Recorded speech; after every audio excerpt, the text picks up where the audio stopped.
The 5 picks that separate 2 defensive selections in the first round of the 2026 NFL Draft might reveal more about championship-building philosophy than any coaching press conference ever could. Welcome to Bears News Fan Report, your daily destination for breaking updates, strategic analysis, and every development shaping the future of our Chicago Bears. This is where you receive real-time information on draft strategy, roster construction, and the decisions that will define our path back to championship contention. Today, I'm breaking down a cornerback selection happening late in the first round that tells us everything about how different organizations are approaching defensive construction and why the Bears pick just 5 slots earlier might prove to be the smarter long-term investment. The 2026 NFL Draft is shaping up to be one of the most fascinating in recent memory. Not because of the talent at the top, though quarterbacks are flying off the board predictably, but because of how teams are prioritizing positions throughout the first round. We're seeing a league-wide philosophical split that's becoming impossible to ignore. Some organizations are chasing immediate impact players with high floors, veterans in college who can contribute from day one. Other teams are swinging for developmental upside, betting on athletic profiles and ceiling over polish and readiness. Neither approach is inherently wrong, but the results of these decisions won't be fully understood for 3 to 4 years, when we can evaluate which philosophy produced championship-caliber rosters. For the Chicago Bears, the draft strategy in 2026 has been clear from the moment Ryan Poles and Matt Eberflus started evaluating this class. We need to add explosive playmakers on defense, specifically players who can generate pressure on quarterbacks and disrupt timing in the passing game. The NFL has become a quarterback-driven league where your ability to affect the passer without sending extra rushers directly correlates to playoff success. Look at every Super Bowl winner from the past decade, and you'll find dominant pass rushers who can win one-on-one matchups consistently. That's not coincidental, it's fundamental to modern defensive construction. The Bears' defensive foundation is solid but incomplete. We have pieces that can develop into championship-caliber starters. We have a coaching staff that understands defensive principles, and we have an organizational commitment to building through the draft rather than overpaying in free agency.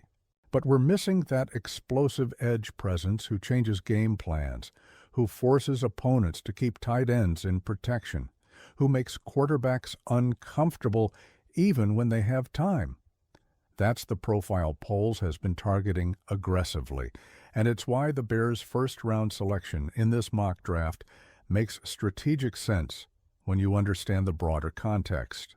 At pick 25, the Chicago Bears select Romelo Height from Texas Tech, an edge rusher who brings legitimate length and developmental upside. Height isn't a finished product walking into the NFL.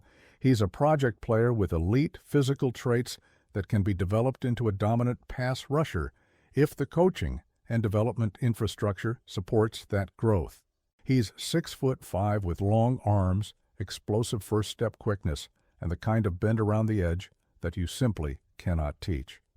Those are foundational traits that edge rusher coaches salivate over because they represent the baseline requirements for success at the position in the modern NFL. The Bears' selection of Height signals an organizational belief that we have the coaching staff and development system to maximize raw athletic talent. That's not arrogance, it's confidence born from recent success stories where we've taken players with similar profiles and turned them into productive NFL contributors. Eberflus has a track record of developing pass rushers. His defensive scheme creates opportunities for edge players to win one-on-one matchups, and our strength and conditioning program has proven capable of adding functional strength without sacrificing the explosiveness that makes players special. Taking Height is a calculated risk with championship upside if the development curve progresses as projected. But here's where the draft gets really interesting and why I'm breaking down a pick that happens 5 slots after ours. The way other teams approach similar positional needs reveals their organizational philosophy, their confidence in player development infrastructure, and their timeline for competing. When you see another team select a defensive back late in the first round with a completely different profile than what they could have taken, it tells you something about their internal evaluations and what they believe gives them the best chance to win. Understanding these decisions helps us evaluate whether our own front office is thinking correctly about roster construction. The Seattle Seahawks are picking at number 30, the penultimate selection of the first round. They're coming off a season where their secondary showed both promise and significant vulnerability. Seattle's defensive philosophy under their current regime emphasizes versatility in the secondary. They want cornerbacks who can play multiple coverages, who have the length to challenge receivers at the catch point, and who possess the athleticism to recover when schemes break down.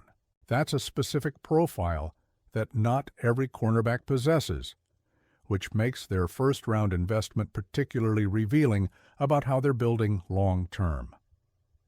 Now here's the critical information that connects everything I've been building toward. The Seattle Seahawks used the 30th overall pick to select Brandon Sissa, a cornerback from the University of South Carolina. Sissi represents a fascinating study in developmental projection because he's not the most polished corner in this class. He's not the guy who's going to step in week one and lock down elite receivers immediately.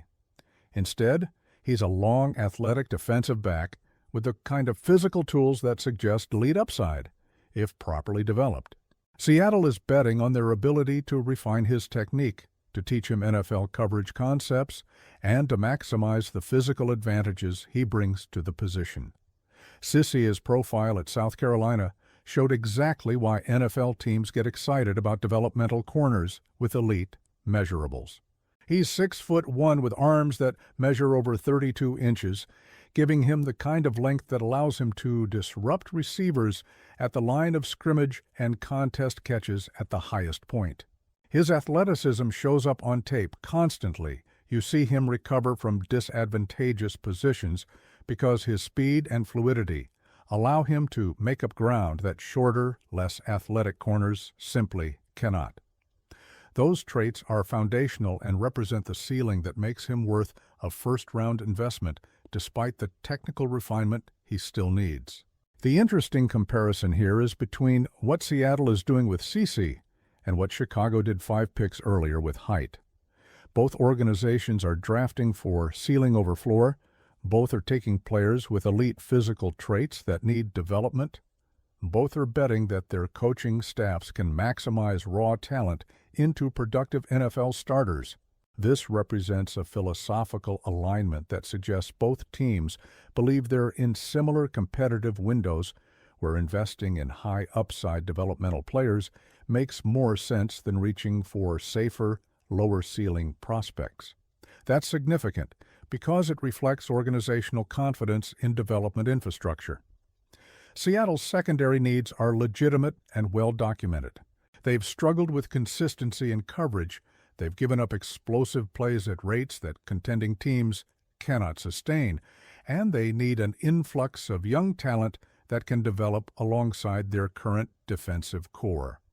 Sissi addresses those needs specifically because his length and athleticism give Seattle the foundational traits they need at the position. The technical development will come through coaching and repetition, but you cannot teach the physical advantages Sissi already possesses. That's why teams are willing to draft developmental corners in the first round. The upside justifies the patience required. For Bears fans, understanding Seattle's pick helps us evaluate our own draft strategy in meaningful ways. We took an edge rusher with similar developmental requirements just 5 picks earlier, betting that our coaching staff can refine Height's technique and maximize his physical gifts. Seattle is making the same bet with Sissi in their secondary. Both picks represent teams that believe they have the infrastructure to develop elite talent rather than needing to draft only finished products. That philosophical alignment validates our approach and suggests that successful organizations across the league are thinking similarly about roster construction in 2026. The broader implications of both picks extend beyond just these 2 players. When multiple contending organizations are willing to invest first-round capital in developmental prospects rather than safer choices, it signals a league-wide shift in how teams are evaluating risk versus reward. The old model of only drafting high-floor players in the first round is being challenged by organizations that have confidence in their development systems.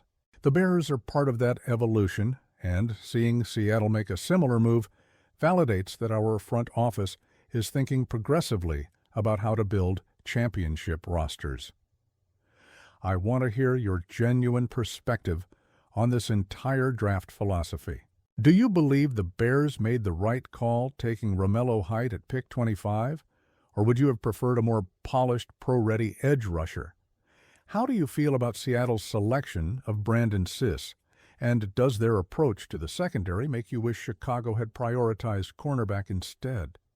What does it tell you that multiple contending teams are drafting developmental prospects with high ceilings in the first round? Drop your detailed thoughts in the comments below, because this conversation shapes how we evaluate our front office's decision-making. If this breakdown gave you comprehensive understanding of late first-round draft strategy and how it impacts the Bears roster construction, make sure you're subscribed to Bears News Fan Report and hit that notification bell.